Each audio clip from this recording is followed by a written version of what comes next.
Welcome back to the deep dive.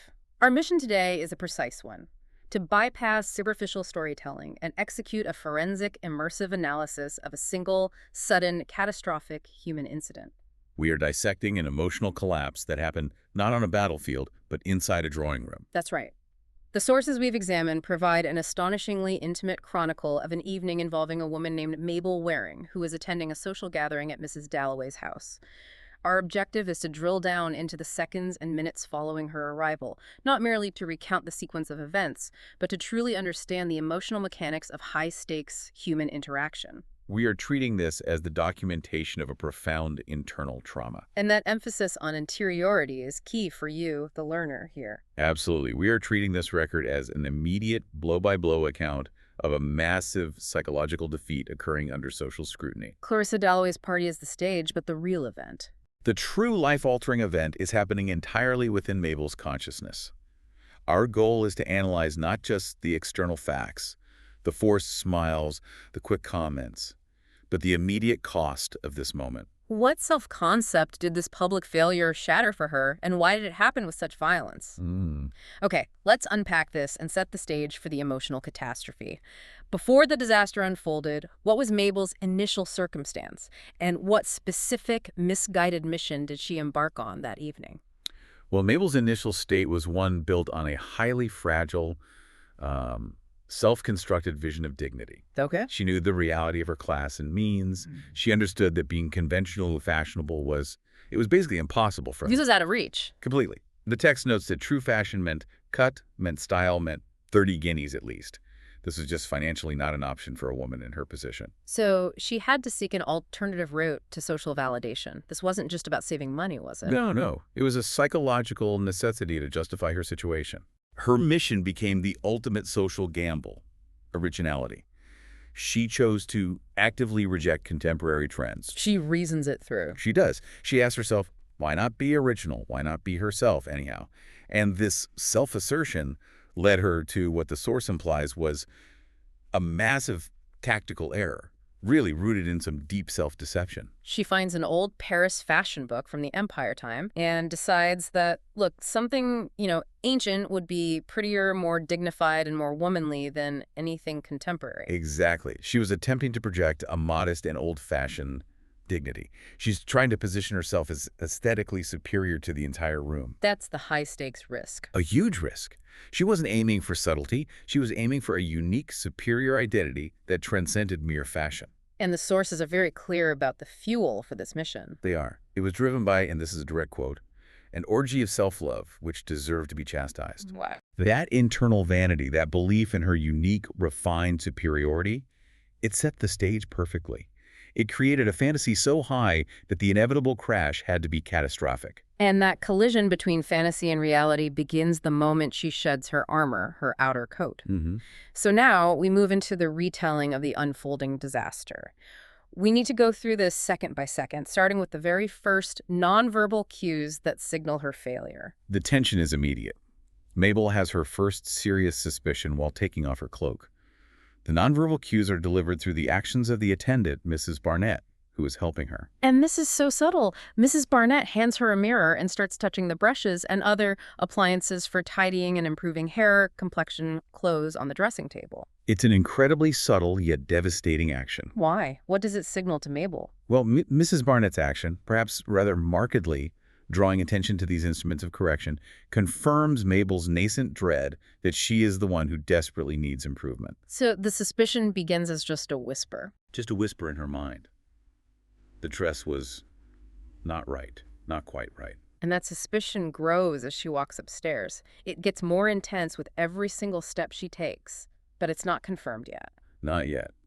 The awful truth sprung at her with conviction the very moment she exchanged greetings with her host, Clarissa Dalloway. That greeting is the point of no return. It is. The social interaction acts like a high-speed camera flash, confirming the failure. She doesn't wait for a comment. She instinctively reacts because Clarissa's polite expression, the tone of her voice, or perhaps just a flicker in her eyes, tells Mabel everything she needs to know. Her immediate physical response is remarkable. She doesn't stick around to socialize or pretend everything is fine. No, she retreats. Immediately, she goes straight to the far end of the room, to a shaded corner where a looking glass hung and looked, no, It was not right. That physical retreat to the mirror is a public admission of internal panic. It is. And the mirror doesn't create the judgment. It merely validates the judgment she already felt emanating from the room. And what follows is the profound psychological onslaught. It's like a dam breaking. Completely. The moment of visual confirmation instantly releases the internal hounds of her lifelong misery and profound dissatisfaction. The source material emphasizes the return of her crippling, chronic feeling of being inferior to other people.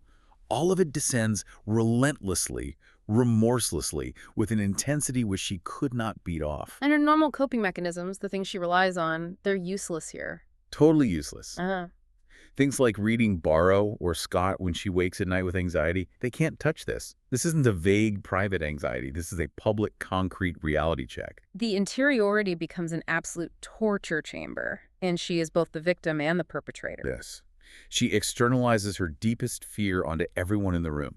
She constructs an imaginary chorus of judgment that is, for her, more real than the actual small talk. He can hear them thinking it. She hears them thinking, "What's Mabel wearing? What a fright she looks. What a hideous new dress." And what's fascinating is how she connects this internal chorus to the physical cues of the attendees. It's not just in her head.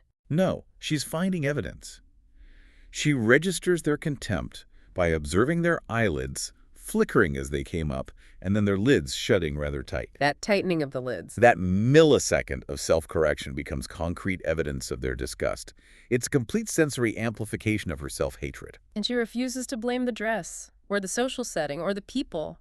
The blame is directed wholly inward. Wholly. Her subsequent self-diagnosis is an act of total repudiation. She condemns her own appalling inadequacy, her cowardice, her mean water-sprinkled blood. Wait, let's pause on that phrase, mean water-sprinkled blood. That depth of self-loathing suggests that the dress was just a catalyst for something much deeper. It was. This isn't just about feeling awkward. This is existential failure tied to her perception of class and inherent worth. What does that phrase convey about her deepest fears? It's a catastrophic judgment of her very essence. Water-sprinkled blood signifies dilution, a lack of vitality, a meanness of spirit, and a failure to possess the vital rich substance necessary for genuine social belonging. So in her internal hierarchy, she's not just poor. She is biologically and spiritually meager. The phrase links her social failure directly to an ingrained class anxiety, the fear that she is intrinsically common, weak, and not cut from the same fine cloth as the Dalloways or the Roshaws of the world. So the dress's failure is simply proof of the worthlessness of her blood. Exactly. That makes the contrast between the planning phase and the present reality so much more painful. The memory of sitting with the little dressmaker over teacups, planning this unique look-a moment that felt like liberation. Now feels sordid, repulsive. Yeah. That initial effort was meant to yield prettier, more dignified, and more womanly results. But now it stands condemned. That moment of vanity, where she was pluming herself upon being modest and old-fashioned and very charming, is seen as an orgy of self-love which deserved to be chastised. And the punishment is delivered through the reality of the drawing room. Yes, reducing her grand idea to a pale yellow, idiotically old-fashioned silk dress. And she feels profoundly dehumanized by it all. She registers the horror by comparing herself to an inanimate object. She felt like a dressmaker's dummy standing there for young people to stick pins into. The humiliation isn't just the dress. It's the reduction of her personhood to a passive, ridiculed form. It is instantaneous psychological destruction. Her self-concept, which banked everything on this dress being a vehicle for a superior, unique identity, is annihilated. So the circumstances immediately shifted from hopeful self-presentation to what? To a brutal form of psychological warfare waged entirely against herself, using the faces and clothing of others as high-powered weapons. So if we step back and analyze the structure of this immediate crisis, the core action was the annihilation of her self-concept. She came seeking unique validation, and she received immediate condemnation of her inadequacy. Precisely. We see the interior struggle between the drive for originality and the gravitational pull of conformity. She knew fashion meant wealth and style, but she desperately desired to be herself anyhow. She wanted a modest and old-fashioned dignity, a unique identity that stood outside the competition.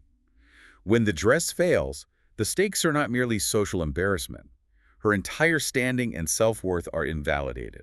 The failure validates her deepest fear. Her appalling inadequacy. And this intense internal turmoil leads to the first external strike, the first person who attempts to breach her defensive corner, Rose Shaw. Ah, Rose Shaw. She's crucial because she is the walking, talking embodiment of the successful conformity Mabel tried to transcend. She's dressed in the height of fashion, precisely like everybody else, always. Right. She is effortlessly powerful because she plays and wins the social game Mabel tried to boycott. And Rose approaches her with a deliberate compliment. But my dear, it's perfectly charming. And Mabel perceives this not as kindness, but as an act of calculated social cruelty. She was expecting it. She noted Rose, looking her up and down with that little satirical pucker of the lips, which she expected. This is high social tension disguised as politeness. Rose is asserting her dominance by forcing Mabel to accept an obvious falsehood with performative gratitude. The unspoken thought is, I know you look ridiculous, you know you look ridiculous, and now you must thank me for lying to your face. that is a critical distinction. Insincerity here is a weapon. It is. It strips Mabel of the right to her own misery and forces her into a moment of social weakness where she must play along with the delusion. Rose gains power by controlling Mabel's reaction. And this agony immediately triggers Mabel's first major defense mechanism. The fly metaphor. This is her attempt to achieve total psychological detachment from the scene. Let's drill down into this. Detail how she attempts to use this internal spell to annul the pain. It's a desperate, almost ritualistic mental maneuver. She invokes a phrase, "We're all like flies trying to crawl over the edge of the saucer," And she repeats this. over and over, along with tags of Shakespeare, lines from books she had read ages ago. She repeats it as if she were crossing herself, as if she were trying to find some spell to annul this pain, to make this agony endurable. Her goal is to achieve a state of numb, chill, frozen, dumb detachment. Exactly. If she can successfully reduce everyone, Rose Shaw, Clarissa, and herself, to meager, insignificant, toiling flies, then the immense, painful social hierarchy just disappears. The setting becomes meaningless, and her dress becomes irrelevant. But the defense mechanism fails. Immediately and catastrophically. The source material shows she strained and strained to apply the metaphor to others, to see Rose Shaw and the others as flies trying to hoist themselves out of something. But the mental spell only works on one person. Herself. So she only sees herself as the fly trapped, dragging out of the saucer with wings stuck in the milk. While the others, the fashionable elite, are impervious to the spell. She sees them instead as dragonflies, butterflies, beautiful insects, dancing, fluttering, skimming. The irony is profound. The mechanism intended to deliver detachment instead delivers painful clarity. It reinforces the exact hierarchy she sought to destroy. She is forced, in this moment of failed intellectual retreat, to fully acknowledge her most painful character flaws. Envy and spite, the most detestable of the vices, were her chief faults. So the metaphor didn't annul the pain at all. It delivered self-condemnation, highlighting the profound, undeniable gap between her desired self and her perceived reality. This intense internal moment of self-diagnosis pushes her into the next phase, active social engagement, where she tries to use her vulnerability as a form of detached wit. She's still clinging to the wreckage of the fly metaphor. Mabel, now internally pulverized, attempts to assert a false sense of detached wit. This brings her into the orbit of Robert Hayden. And this interaction is a calculated move of self-sacrifice. She initiates the contact, forcing Robert Hayden to stop, just to hear her say that, just to reassure herself by furbishing up a poor, weak-kneed phrase. She delivers the preemptive strike. She does. I feel like some dowdy, decrepit, horribly dingy old fly. She is desperately trying to demonstrate how detached she was, how witty, that she did not feel in the least out of anything. She's attempting to own the narrative of her failure, hoping to neutralize the judgment by stating it first. And Robert Hayden's response is the predictable, useless social currency, something quite polite, quite insincere. But Mabel is too far gone to accept the surface-level reassurance. Not at all. She immediately dismisses it, quoting to herself straight from some book, lies, lies, lies. This leads to a critical realization about the social environment itself. The party, which is supposed to be a place of superficiality, becomes an instrument of brutal truth. Yes, she thinks a party makes things either much more real or much less real. Tonight, it's the former. She sees in a flash to the bottom of Robert Hayden's heart and sees the truth. The drawing room, her exposed self in it, that is the truth. Her earlier delusion about the superior dress was false. That is a devastating insight for her. The very social convention she tried to evade is providing her with unwelcome, agonizing clarity. It validates the judgment of the drawing room over the sanctuary of Miss Milan's workroom, which now, in her memory, smells only of clothes and cabbage cooking. The perceived vulgarity of the drawing room exposes the actual, sordid reality of her earlier vanity. And her internal humiliation immediately translates into external, undignified behavior. It does. After the interaction, she physically performs her shame. She issued out into the room, as if spears were thrown at her yellow dress from all sides. And the source details her desperate movements, emphasizing the failure of her self-control. Yes, she wished she could look fierce or tragic, like she imagined a Rose Shaw or a Bathsheba would in a moment of crisis. But Instead, she looked foolish and self-conscious, and simpered like a schoolgirl and slouched across the room, positively slinking, as if she were a beaten mongrel, to look at an engraving. that slinking movement is the public manifestation of her internalized self-judgment. The shame is so palpable. The source explicitly states, everybody knew why she did it. It was from shame, from humiliation. She's staring rigidly at the picture, repeating the failed fly mantra. Now the fly's in the saucer, right in the middle, and can't get out. And this act of desperate, conspicuous retreat leads her straight into the climax of the social torture, the interaction with Charles Burt. Charles Burt. She stops him, again initiating the contact, but this time with a bizarre, oblique defense mechanism. She gestures toward the picture she's staring at and says, "It's so old-fashioned." She's trying to imply that the picture is the source of the old-fashioned comment, not her dress. It's a transparent maneuver to redirect the criticism. It's a moment steeped in desperation. It is. She is craving validation, but utterly incapable of being truthful or direct about her pain. Internally, she has this profound plea for a single word of affection, specifically from Charles. "Mabel, you're looking charming tonight." Yes. She sincerely believes that one honest, kind word from him would have changed her life. That the entire miserable trajectory of her evening, maybe even her existence, would be altered. But she recognizes her profound flaw. She ought to have been truthful and direct. And Charles Burt is not the man for a kind lie. In her assessment, he is malice itself. He is the social X-ray, the person who always saw through one, especially if one were feeling particularly mean, paltry, or feeble-minded. He refuses to play her game. He refuses to participate in her delicate farce. The power shift here is absolute and brutal. Charles takes total control of the narrative and delivers the critical statement that breaks her self-control. "Mabel's got a new dress." The ultimate act of social exposure, it externalizes her internal nightmare. The poor fly is absolutely shoved into the middle of the saucer. He doesn't ask a question. He issues a declaration, forcing the dress into the spotlight as a point of ridicule. She believes he wants her to literally drown in the saucer. Her immediate reactive reply to him is much too pert, betraying her ruffled temper, which only gives him more ammunition. He laughs at her with another woman nearby, sealing her humiliation. The profound cruelty is in the public confirmation of her weakness. Charles is providing external validation to her internal critic. Yes, confirming her vacillation and failure to commit to her unique identity. This leads her to ask the crucial, despairing question that cuts to the root of her existence. Why can't I feel one thing always, feel quite sure that Miss Milan is right and Charles wrong, and not be whipped all around in a second by coming into a room full of people? And she diagnoses her character as odious, weak, vacillating. That question is the key to her struggle. It's not just about the dress, but the failure of her character to possess conviction in the face of judgment. And before she can process this trauma, she is immediately monopolized by the relentless, vacuum-like presence of Mrs. Holman. Oh, this part is just brutal. Mrs. Holman bore down upon her, completely oblivious and consumed by her own domestic needs. She immediately monopolizes Mabel to ask mundane, self-serving questions about renting Elmthorpe. The bathroom, the South aspect? Exactly. Mabel is furious to be treated like a house agent or a messenger boy, to be made use of. She wanted to be seen, admired, or even fiercely criticized.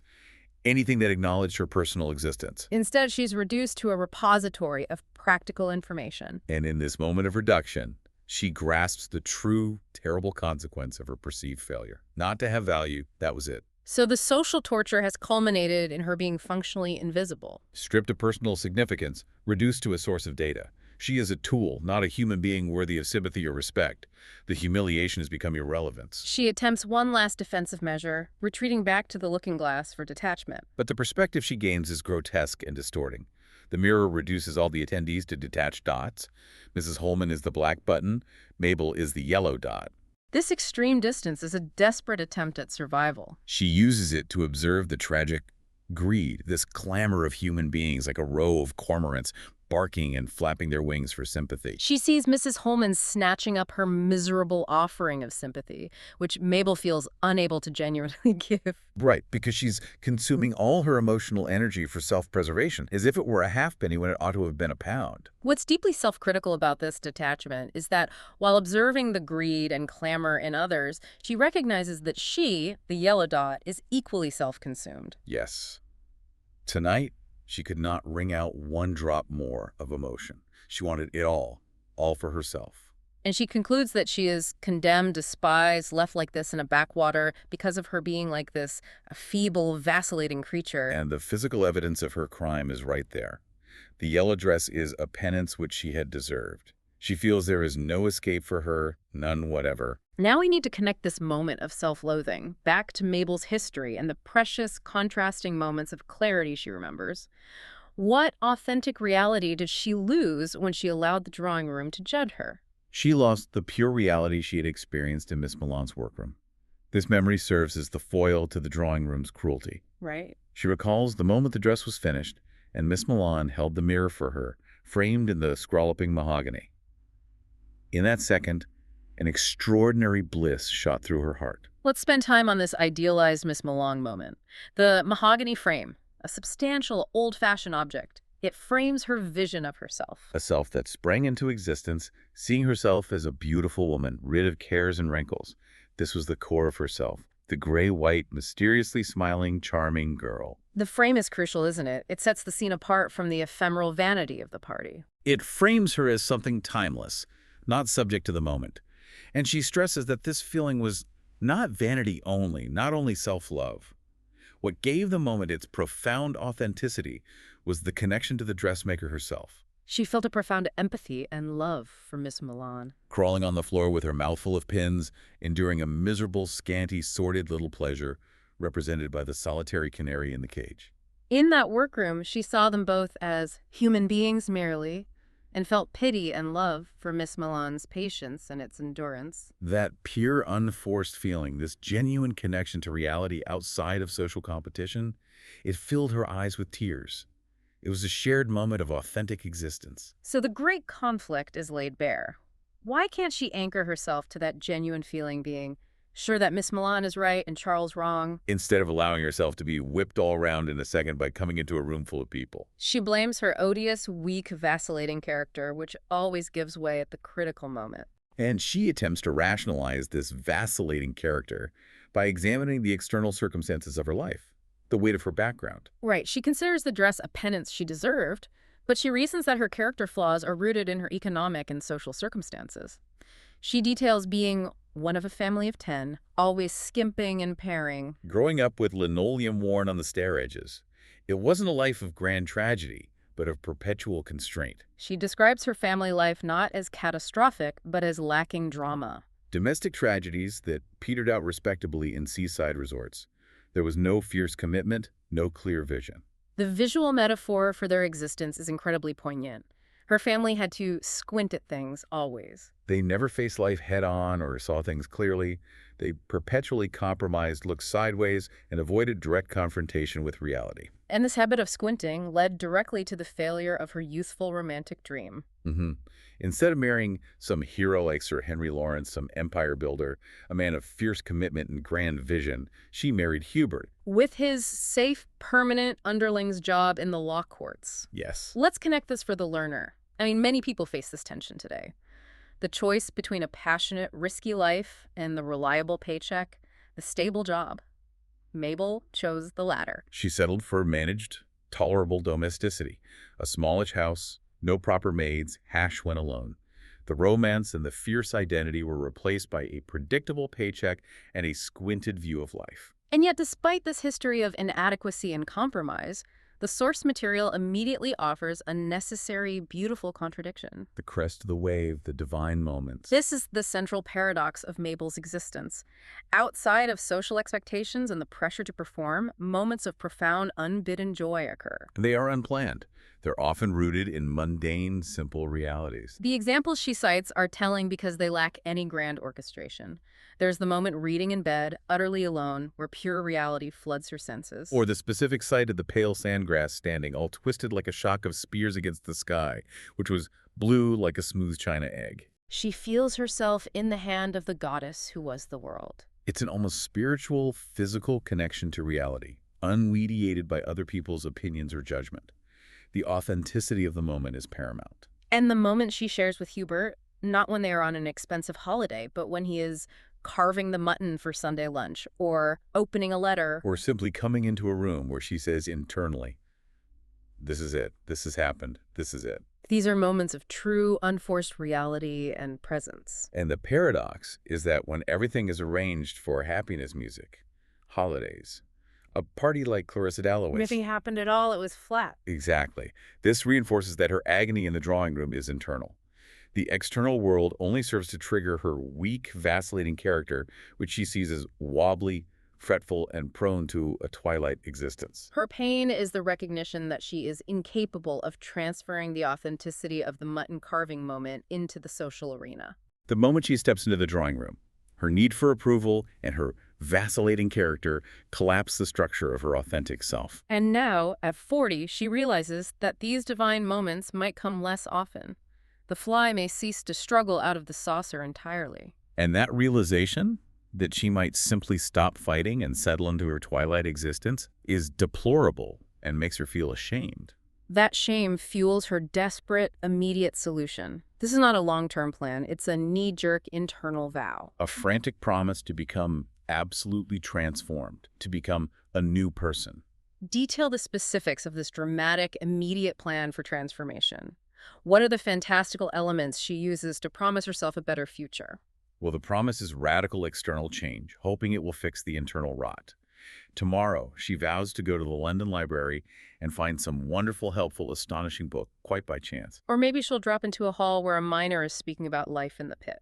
The common denominator here is a flight from her current identity and a radical disruption of her current small world. It's the ultimate fantasy of uniformity and clarity, becoming Sister Somebody, never giving a thought to clothes again. Achieving the constant clarity of the sun or carving the mutton, that unforced reality, it must be it. The desire is for an unshakable foundation of identity, one that is immune to Charles Burt, Rose Shaw, and the tyranny of the drawing room. She seeks external, almost monastic structure to shore up her internal weakness. And the irony, of course, is that she is still seeking an external solution, a book, a miner, to solve an internal problem. She hasn't solved the issue of her vacillating character. She has simply planned a change of scenery. But she doesn't stay to implement this plan. The immediate, tactical solution to the agony is escape. Detail Mabel's abrupt, almost military exit from the social disaster. She executes the retreat. She gets up from the blue sofa, the yellow button gets up in the glass. This physical act is intended to demonstrate defiance. She waves her hand to Charles and Rose. To show them she did not depend on them one scrap. The yellow dot moves out of the glass, and all the spears were gathered into her breast. She then has to navigate the treacherous path of saying goodbye to her host, Clarissa Dalloway, who was always so charming. And she knows she has to lie to maintain social order and exit without further friction. Her weak, wobbly voice only sounds ridiculous when she tries to strengthen it, claiming, "I have enjoyed myself enormously." She repeats the lie, confirming the social pretense she despises, to Mr. Dalloway on the stairs. She is the epitome of the squinting existence she had condemned earlier. And her final, definitive internal judgments as she descends the stairs and leaves the house show that the psychological collapse is complete. What are the last words ringing in her ears? The self-condemnation is unrelenting. Lies, lies, lies, she says to herself, acknowledging the utter falsehood of her departure statement. And the physical consequence of Charles Burt's malice is still ringing in her mind. Right in the saucer. The defeat is absolute. Her final physical act of the evening is a retreat into her established, safe identity. She thanks Mrs. Barnett and wraps herself round and round and round in the Chinese cloak she'd worn these 20 years. That cloak is profound. It is. It's the armor of the established ordinary self, the one that predates the failed experiment of the new dress.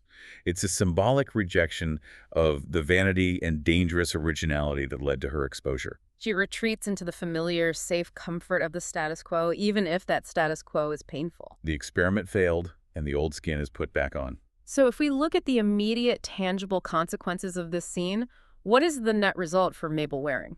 The scene has reinforced, with violent clarity, her deepest vulnerabilities, her vacillation, her dependence on external opinion, and her fundamental inadequacy. So the immediate consequence isn't external gossip. No, it is a radical internal withdrawal, seeking refuge in desperate, perhaps unsustainable promises of transformation. She left the party, yes, but the fly is still metaphorically trapped in the saucer, waiting for the promised help, the astonishing book, or the miner's speech that may never arrive. She has suffered profound internal trauma but gained no immediate path to genuine self-acceptance. No. We've taken this deep dive into the chronicle of Mabel Waring's evening, and we've seen the extraordinary cost of sincerity in a world governed by social convention, and the terrifying difference between the planned self and the real self revealed under pressure. And this chronicle shows us the profound, sometimes violent, difference between who we are when we choose to be original and who the world and our internal critic demands we be. That's a powerful point. Mabel believed one word of sincere praise could change her life. If our entire sense of self is hinged on the sincerity of a single compliment, how much control do we truly have over our own emotional reality? And maybe even more chillingly, If the purest moments of our existence only happen when we are alone or performing mundane tasks, what does that say about the ultimate failure of our organized social lives?